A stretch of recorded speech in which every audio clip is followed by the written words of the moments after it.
Welcome once again to Otto's Garage.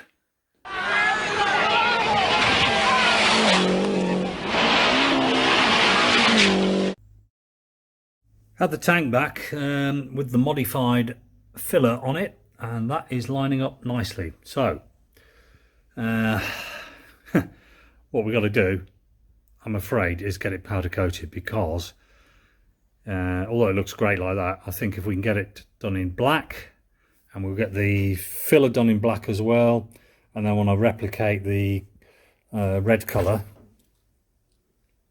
that colour there, I want to replicate that for the straps that are going over, and of course the filler cap is going to have to be done in red as well. So a little trip to the powder coaters while I go on holiday. Well, I had a parcel come and I wasn't sure what was in it at all, but in any,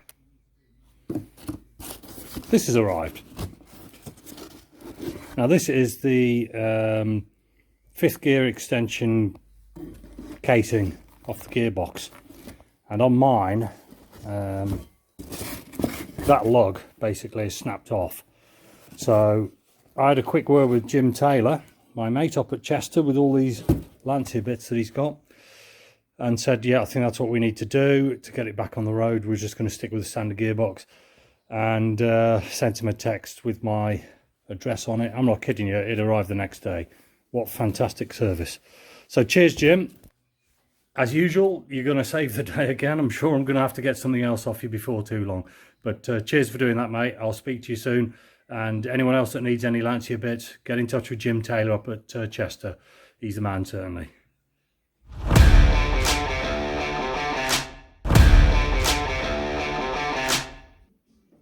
Okay, right, so we've laid out the pistons there. So we've got number 4 at this end, 3, 2 and 1, corresponding big ends, and the shells for them as well. And we can see those little holes in there, which is what we're after, and they are indeed a standard shell, so that's good. So basically I'll put a bit of lube into the big ends, we'll drop the shells in on the top, and then we can have a go at getting the pistons back in to the block. So we'll have to flick the engine over for that, but that's no problem with it being on the stand.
Okay, so all we've got to do is make sure that the keep, which is that little indentation, marries into the corresponding position on the bottom of the big end.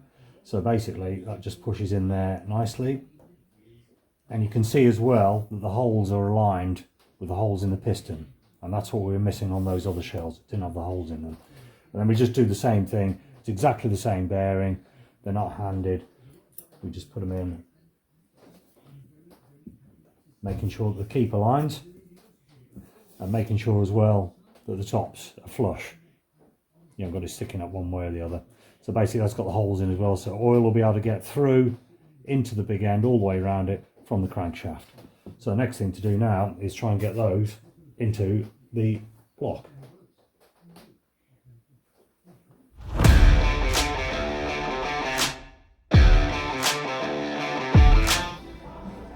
Right, I've just come down to B&Q. I'm looking for a sealant which I can put under the fuel tank straps. So I need some kind of self-adhesive rubber strip really. And what I've come up with is some of this. So it's draft excluder, £5, and basically self-adhesive black. So that is going to go on the straps around the tank, and also I'm going to put a bit on the floor of the boot where the tank sits. So, and there she is, back from the powder coaters, and I hope you agree it looks fabulous.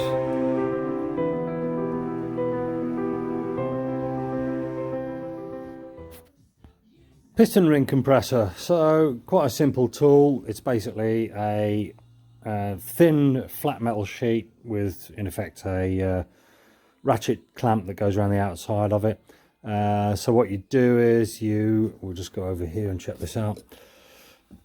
You fit your piston rings where they should be. We've already said about that. I've got quite a bit of oil on there as well, and then open up the ring compressor quite big, so it'll go over the top of the rings, and then basically you just tighten it up by putting the little square key in that hole there. You tighten it up, and you've got to make sure that the rings are in the piston groove. Sometimes the end of them want to stick out, so it might be a bit fiddly. That one was quite good. And then what we need to do is double check. We've got a little arrow on the top of the piston there. That's got to face the exhaust manifold. So what we'll do is we'll go over to the engine and we'll get that offered up in place. Okay, so that's the compressor on there. This is number 3 actually, so we're going in here. Ease that down, just be nice and careful. You don't want to drag it on the bore. Get the skirts in, set it down on there. Right, and then we're just going to level the top of the ring compressor off so it's nicely sat flat on the block, and then we should be able to give that a nice firm press all the way through, and bingo, in she goes. Well, these pistons are really trying me, I should say. So what I've done is I've managed to get pistons 1, 3 and 4. They're all in, and that's fine. Everything fits nicely on that. However, number 2 is a bitch, and I'll tell you why. So when the pistons came, we didn't really, well, you know, I wasn't really sure what I was looking at, but on reflection you can see on there that that's marked 4/10, and having got the gauge on it, it does appear to be 4/10 of a mil bigger in diameter, which is an oversize basically. So you can have the block bored out, the cylinder bored out by 4/10 of a mil, and that will basically mean that you've got to put those pistons in it. Problem I've got, of course, is that these 3 are standard size. That one is wrong as an oversize, and all the bores are good as standard sizes, so it ain't going to fit in there. Anyway, I've been on to Jim to see what he can do, and we're trying to see whether we can locate a 4th turbo piston as standard size on it. My naivety a little bit, because none of these have got any markings on them apart from what looks like a machinery. There's a C1 on there, and I think that says B1 on it. This one's got nothing on it at all, and the other one did say 4/10, but I just thought that was some kind of machinery mark. However, learning all the time, as they say. So the long and short of it is that we're going to have to get that piston replaced, and that is then stop the job once again. But I am going to put the big end shells on these other 3, and then at least that means we can get them torqued up to the correct tightness. So let's crack on with that, and we'll have to cross the other bridge with the piston when we get a result, Jim, I think. Okay. With the block turned over, you can see the bottom of those con rods now. Obviously this one's missing. So what we need to do now is align the big ends onto the con rod, and then we can put the caps over the top end of it. I've aligned the big end on the crank now, so I'm just going to put the cap over the top of that, and we're going to use our good old friend, the fastener assembly lube, the ALP stuff on there. So I've just got to get those bolts with a bit of lube on them, and we'll pop that one on. What I'll do is I'll get them all in place, and then we'll torque them up afterwards. Again, with these big ends, you've got to make sure that the corresponding numbers match. So we've got the 4 on the big end cap, which corresponds with the 4 at the bottom of the con rod. So you just got to make sure they're the correct way around as well.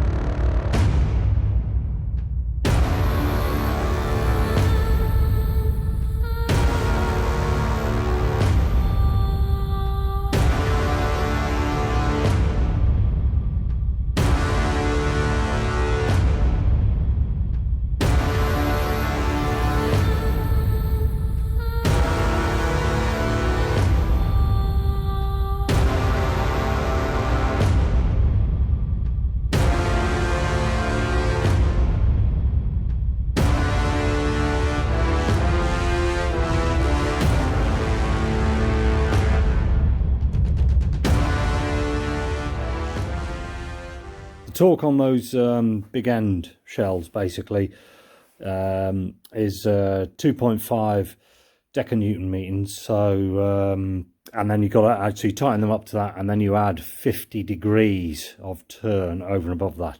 So you're going they're not hugely tight, but that's basically how you do it. Put the newton meter range on and then add another 50 degrees for the turbo engine. I'm going to put the sump back on there now temporarily and keep that nice and clean. I've squirted a little bit of oil down the inside of the boards as well, just to keep that nice. And then when we get that number 2 piston done, the other thing we're going to have to do, of course, is get it weighed, and I might have to machine that. And I'm just thinking now sideways, we had one heavy piston there, and I'm guessing that's what that was. That might have been the one that needed all the work doing to it, because it was a bigger piston basically. So when that other piston arrives, we'll get that machined, we'll get it dropped in, and happy days. The rubber strip that I got at B&Q is this stuff, and it's quite good. It's the same sort of stuff you put on your windows, like to stop draft coming through the side of crappy windows. It's got a couple of self-adhesive strips on it, which is quite handy as well. Now, this is what we did with it. So you might have seen this as a sneaky preview, but basically what we've done is we fitted the black rubber sealant under the straps and at the bottom of the tank as well. You can see a little bit there just peeping out. I'm going to trim that off. But basically that is the fuel system in place now. So we had the tank powder coated. We've got a silicone fluoro lined hose up there. I really wanted to go with these candy straps, and you can see why really now, because obviously it picks up the colours off the pump and the filters and the hose ends as well. The swirl pot in there in the corner, and another filter over there at the back, and we've got a little candy cap on top of our filler at that point there.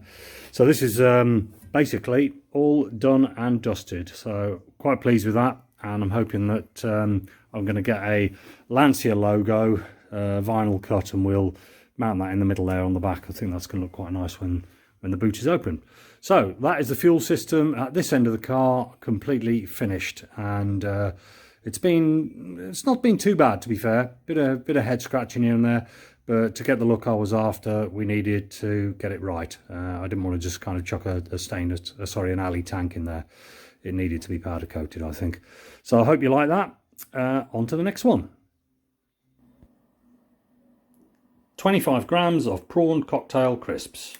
Open the bag, and there. That's all that's in there. I think there's 2 crisps and some broken bits. Brilliant. Nobody likes to see this, but I had a little bit of an issue with that seat height, and I've just decided to tackle the job, which has caused a bit of a mess. As you can see, we've chopped out the rear rail that I put in right back, ages ago. It was one of the first things that went in, I think. Anyway, I do need to drop it down at the back. There's just not enough headroom when you look up at the cage up there, and I feel like I'm sitting on the car rather than in it. So the back one's been chopped. I'm going to have to find a solution at this end, because that bulge in the transmission tunnel is right where the seat mount goes, so we might have to do a little bit of modding there. And then the two, this bracket and that one over there, they're going to have to be cut off the bar and angled, because at the moment they're flat and they need tilting back a little bit like that. So we'll have to have a go at those as well, and then I think I'm going to re-weld a new bar, possibly from the front one to the back one as a continuous piece on each side. So that's the job, and it's filthy.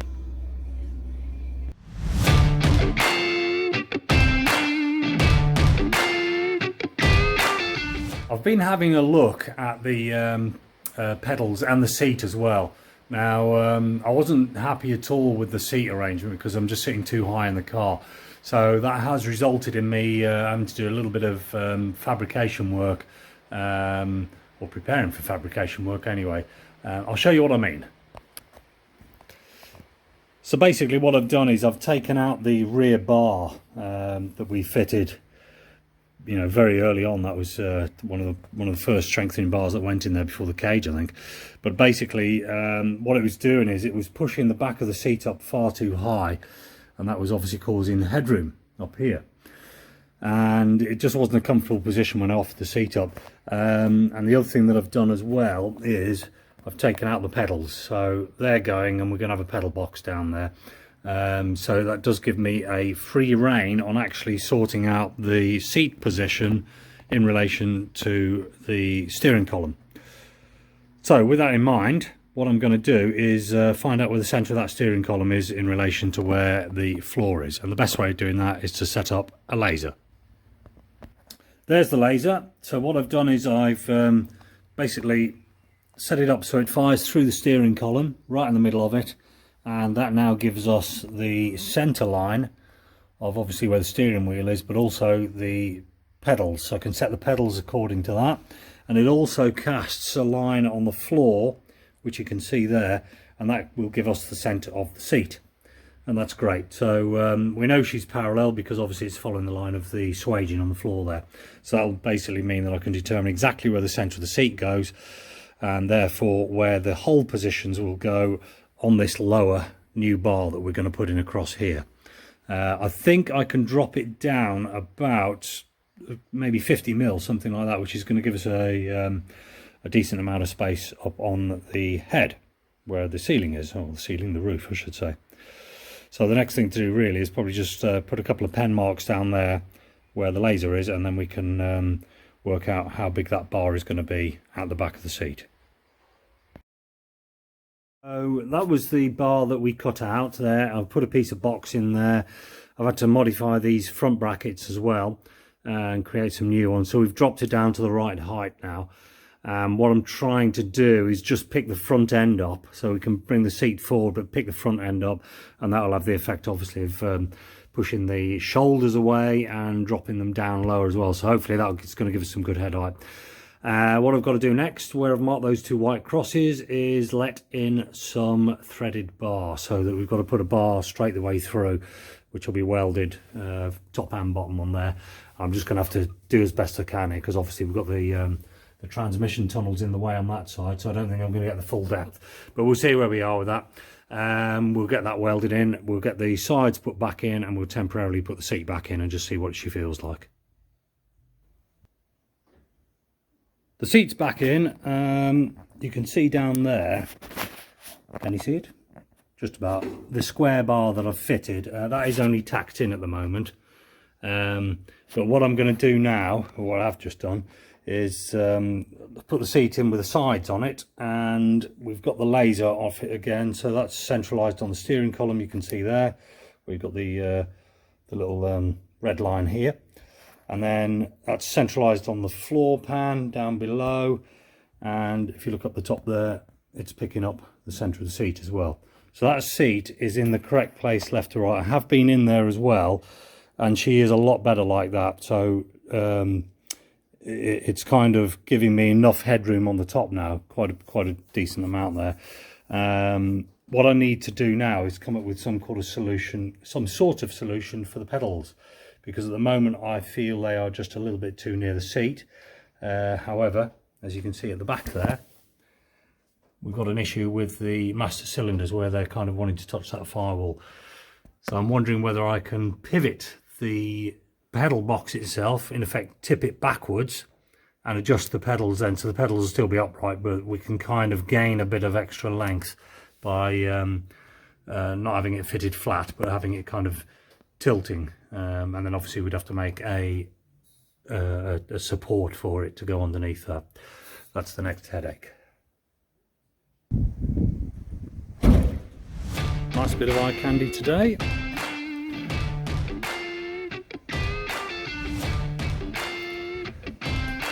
Just outside the workshop. Sometimes it's a bonus being on a little industrial estate.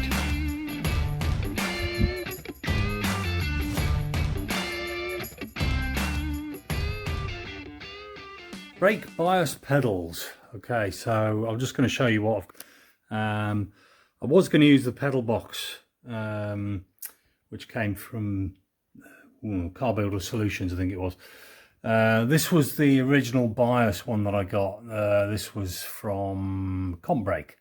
There was a little bit of geometry not quite right with it, so what I've done is I've made some stainless steel spacers and just pushed the master cylinders back away from the wall of the box there, which has meant that the geometry is now correct. What was happening was when you press the pedal, it's a little bit hard to explain, but basically you press the pedal and the rod, instead of going kind of in the direction of the cylinders, it was kind of wanting to go down, and then there was this kind of radius which wasn't working right and it was kind of jamming. So anyway, moving the two brake master cylinders back has meant that the geometry of that the fulcrum, the pivot point, which is kind of this big bolt at the top here, and then it goes down through to the middle, it's kind of all aligned that in the right place. So she's absolutely spot on now.